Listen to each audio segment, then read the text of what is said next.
नमस्ते दोस्तों। मैं एक बड़ी छोटी सी कहानी महात्मा जी की। एक बार महात्मा जो अपने शिष्य के साथ भ्रमण पर निकले हुए थे, वह एक गांव से दूसरे गांव जाते। यही उनका काम था।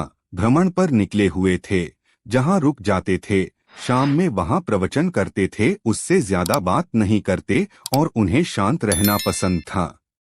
उनका जो शिष्य था, उसको दुनियादारी की बात में बड़ा इंटरेस्ट था। दूसरे की जिंदगी में ताका झाकी करने में यकीन रखता था। लोगों से ज्यादा बात करना उसे पसंद था। महात्मा जी को सब पसंद नहीं था। एक सुबह वह दोनों यात्रा पर निकले हुए थे।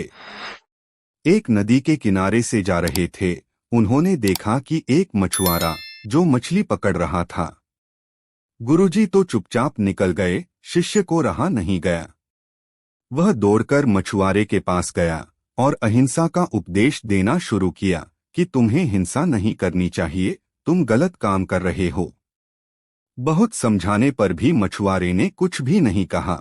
उसका मन अपने काम में ही था। लेकिन जब वह शिष्य बोल ही जा रहा था, ज्ञान पर ज्ञान दिया जा रहा था। जो मछुआरा था वह बोलना शुरू हो गया। दोनों के बीच में बहस होना शुरू हुई।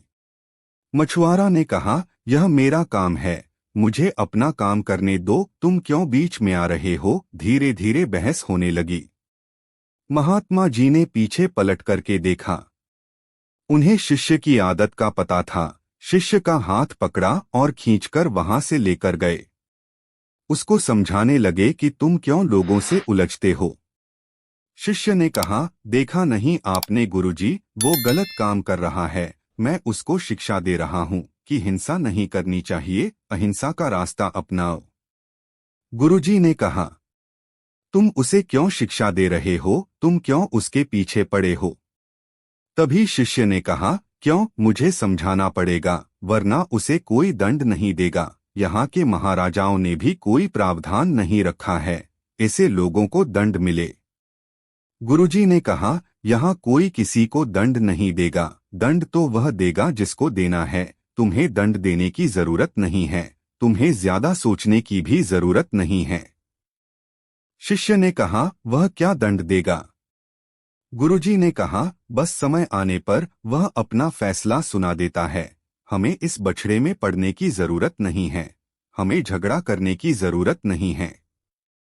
शिष्य चुप हो गया। गुरुजी ने समझाई थी बात, इसलिए ज्यादा बोला नहीं। इस बात को 2 साल बीत गए। उसी रास्ते से वापस जा रहे थे। वही सुबह का समय था। नदी के किनारे दृश्य बदला हुआ था। अब वह शिष्य देखता है कि वहां एक सांप जो है, अपनी जान बचाने के लिए तड़प रहा है और चींटियां उसे नोच नोच करके खा रही हैं। शिष्य को यह भी रह नहीं गया, सांप को बचाने के लिए जाने लगा। गुरुजी ने फिर से हाथ पकड़ लिया, बोले, नहीं, जो हो रहा है होने दो। शिष्य ने कहा, गजब करते हो, कोई हिंसा कर रहा है, रोक रहा हूं तो मना कर रहे हो, किसी की जान बचा रहा हूं तो मना कर रहे हो। गुरुजी ने कहा, मैंने कहा था ना, वह अपना फैसला सुनाते हैं, उसे अपना फैसला सुनाने दो।